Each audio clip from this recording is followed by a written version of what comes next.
नमस्कार दोस्तों, मैं नीरज गौर आपके अपने YouTube channel Daksh for online classes में आप सभी का स्वागत है। दोस्तों, आज हम शुरू करने जा रहे हैं वर्णमाला, जो कि एग्जाम ऑफ व्यू से एक महत्वपूर्ण टॉपिक है।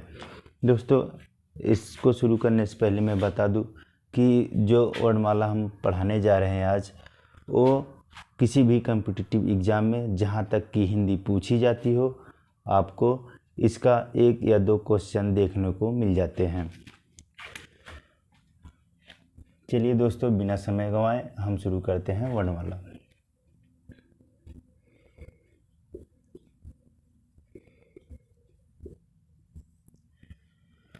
वर्णमाला वर्णमाला जो होती है, क्या होती है? ये वर्णों की माला होती है।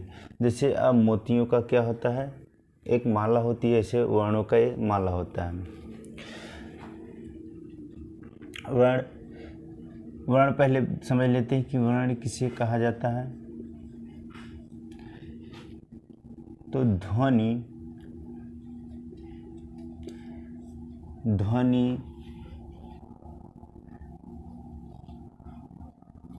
जिसके टुकड़े नहीं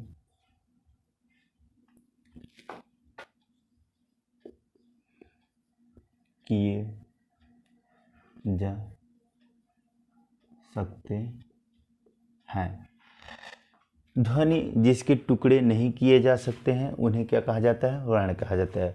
हमारे मुख से, जो फेफड़ों से जो ध्वनि निकलती है, वो ध्वनि, ऐसी ध्वनियाँ जिनके टुकड़े नहीं किए जा सकते हैं, उन्हें क्या कहा जाता है? वर्ण कहा जाता है। वर्णमाला, अब वर्णमाला समझ लेते हैं। वर्णमाला क्या होती है? इन्हीं ध्वनि या वर्ण के क्रमबद्ध समूह को वर्णमाला कहा जाता है। ध्वनि या वर्णों के क्रमबद्ध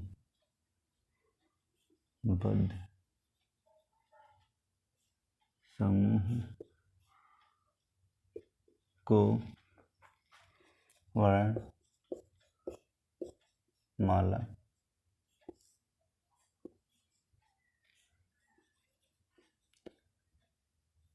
कहते हैं।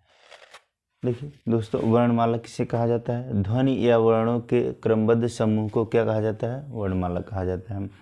और जो वर्णमाला होता है, ये 2 तरह का होता है। लेकिन उसके पहले मैं बता दूं, जो वर्ण होता है वो क्या होता है, इसके बारे में थोड़ा जान लेते हैं। वर्ण यानी ध्वनि को ही क्या कहा जाता है? वर्ण कहा जाता है।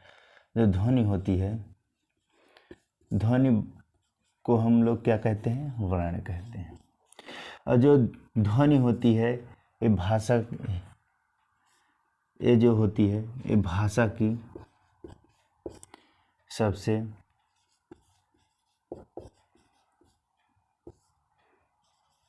छोटी इकाई होती है।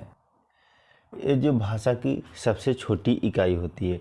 अगर हम बात करें भाषा की सबसे बड़ी इकाई, तो वो होता है वाक्यांश, यानी हम कह सकते हैं वाक्य। ये क्या होती है? सबसे बड़ी इकाई होती है। क्या होती है? वाक्य। जो भाषा होता है, भाषा की सबसे बड़ी इकाई वाक्य होती है, और सबसे छोटी इकाई क्या होती है? ध्वनि।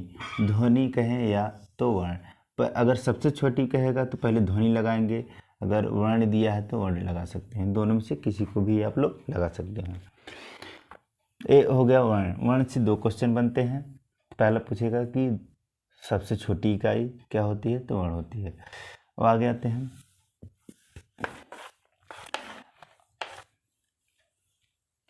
आगे जो वर्णमाला है,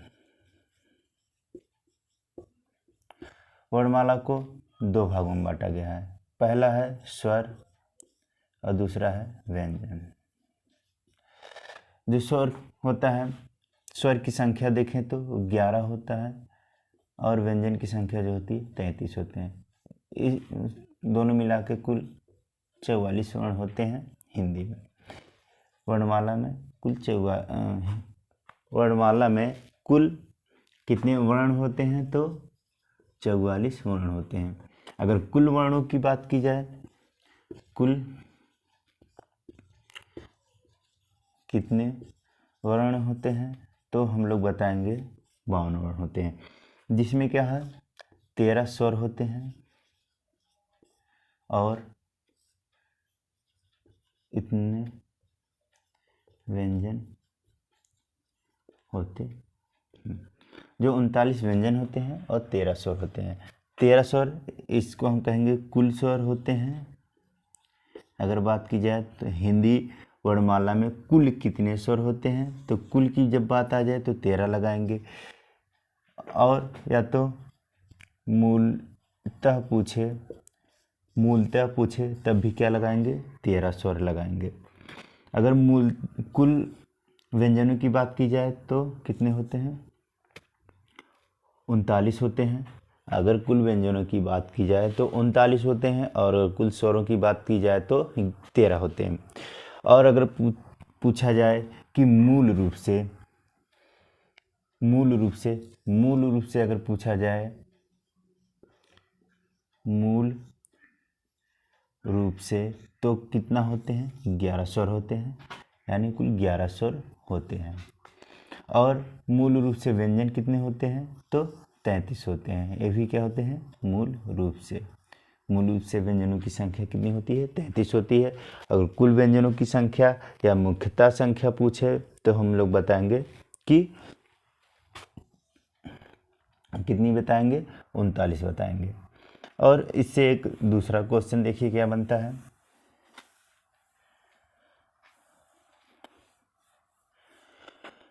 आगे एक क्वेश्चन बनता है कि उच्चारण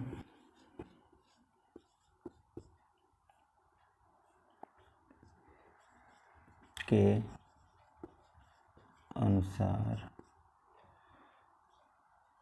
कुल कितने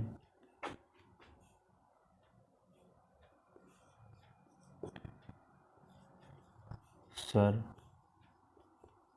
होते हैं। अगर पूछा जाए कि उच्चारण के अनुसार कितने स्वर होते हैं, या तो एक और पूछा जाता है उच्चारण के अनुसार, पहले तो बताएंगे 10 स्वर होते हैं। उच्चारण के अनुसार जो है 10 स्वर होते हैं। इसके बाद पूछा जाता है, एक क्वेश्चन बनता है आचार्य भोलानाथ तिवारी के अनुसार, अगर पूछा जाए कि हिंदी वर्णमाला में आचार्य भोलानाथ तिवारी जी के अनुसार कुल कितने स्वर होते हैं, कुल स्वर की बात की जाए तो कितने होते हैं 10 होते हैं।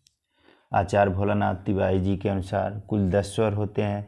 आचार्य भोलानाथ तिवारी जी री को ना तो स्वर मानते हैं ना तो व्यंजन, इसको ना तो स्वर मानते हैं और ना ही व्यंजन मानते हैं, ये दोनों नहीं मानते हैं। री को क्या कहे हैं आचार्य भोलानाथ तिवारी, ना तो ये तो स्वर है और ना ही व्यंजन है। चलिए दोस्तों आगे बढ़ते हैं। कभी कभी पूछ लेता है कि आचार्य भोलानाथ तिवारी के अनुसार हिंदी में कुल कितने स्वर होते हैं, तो आप इस तरह से बताएंगे। आगे अब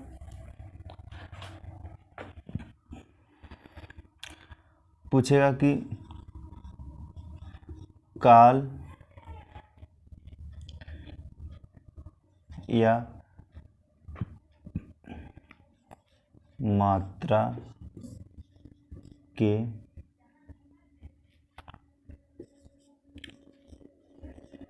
अनुसार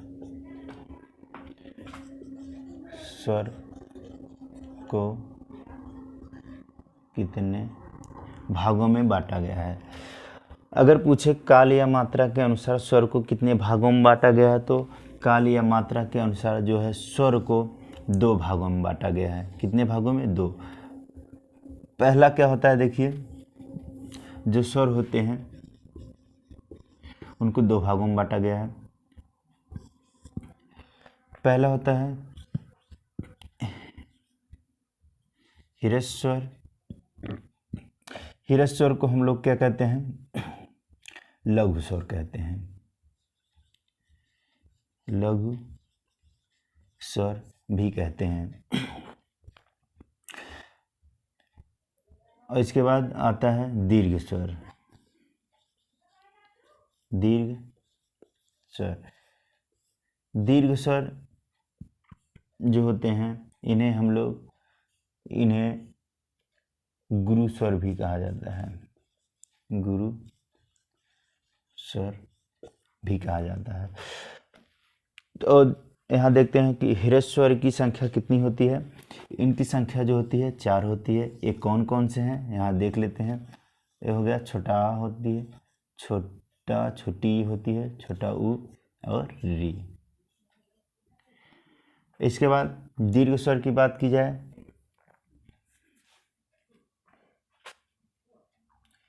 दीर्घ स्वर जो होते हैं,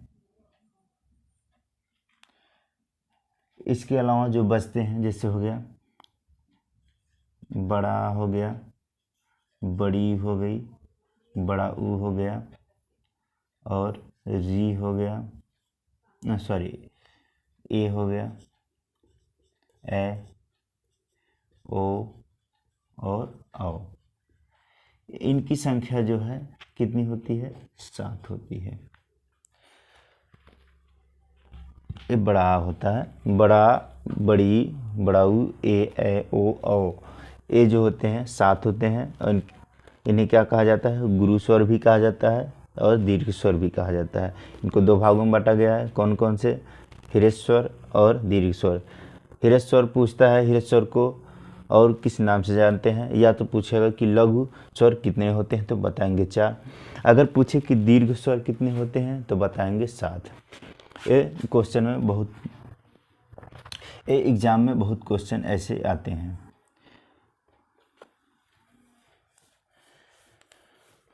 और देखिए इसी में हिरस्वर को जो होता है कि मूल स्वर भी कहते हैं। मूल स्वर भी कहते हैं। जो हिरस्वर होता है इसको मूल स्वर कहते हैं। और मूल स्वर की संख्या तो आप लोगों को पता होगी कि 4 होती है। जो हिरस्वर की संख्या होगी वही मूल स्वर की भी संख्या होगी। इसके आगे स्वर थे उनकी संख्या 4 बता दिए। आगे चलते हैं।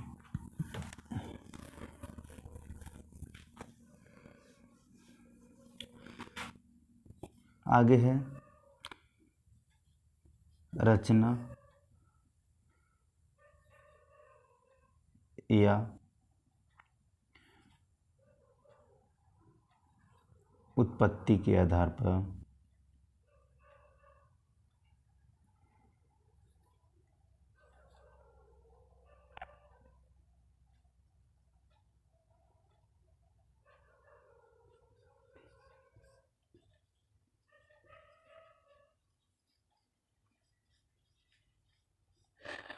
रचना या उत्पत्ति के आधार पर अगर देखा जाए तो ये 2 प्रकार के होते हैं। रचना और उत्पत्ति के आधार पर 2 टाइप के होते हैं। कौन कौन से होते हैं? पहला होता है मूल स्वर। जो मूल स्वर होते हैं इनकी संख्या भी 4 होती है। मूल स्वर अभी हम बता दिए हैं कि जो हिरस्वर होता है उन्हीं को मूल स्वर कहते हैं। तो उनकी संख्या 4 होती है। इनकी संख्या 4 होती है। कौन कौन से होते हैं? छोटा, छोटी, छोटा ऊ और री। इन्हें मूल स्वर कहा जाता है। मूल स्वर किन्हें कहा जाता है? जिनकी उत्पत्ति किसी अन्य स्वर से नहीं होती है उन्हें मूल स्वर कहा जाता है। आगे है संधि स्वर। संधि स्वर क्या होते हैं? ऐसे स्वर जिनकी उत्पत्ति मूल स्वर से होती है उन्हें संधि स्वर कहा जाता है। और इनकी संख्या जो होती है, संधि स्वर अपने में दो टाइप्स होता है। एक होता है जिसको कहते हैं दीर्घ, और एक को कहते हैं संयुक्त स्वर। दीर्घ स्वर जो होता है इनकी संख्या होती है 3। दीर्घ का मतलब होता है बड़ा, और लघु का मतलब छोटा होता है। दीर्घ का मतलब बड़ा है। दीर्घ को क्या कहते हैं? गुरु कहते हैं। और दीर्घ जैसे हो गया बड़ा आ, इसके बाद बड़ी ई हो गई, इसके बाद बड़ा ऊ, ये हो गए दीर्घ स्वर। और दीर्घ स्वर बनते कैसे हैं?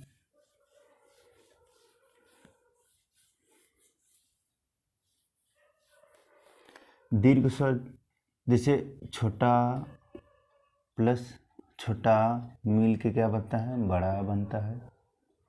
और छोटी ई प्लस छोटी ई मिल के क्या बनता है? बड़ी ई बनता। छोटी ई और छोटी ई मिल के क्या होगा? बड़ी ई बन जाएगा, जो कि दीर्घ स्वर है। और इसके बाद छोटा ऊ प्लस छोटा ऊ मिल के क्या बनेगा? बड़ा ऊ बनेगा। ये तीनों बनते हैं इस तरह से। किसको मिलाने से? मूल स्वर को मिलाने से ये तीनों बनते हैं। इसके बाद अगर बात करें संयुक्त स्वर की, ये संयुक्त स्वर देखिए,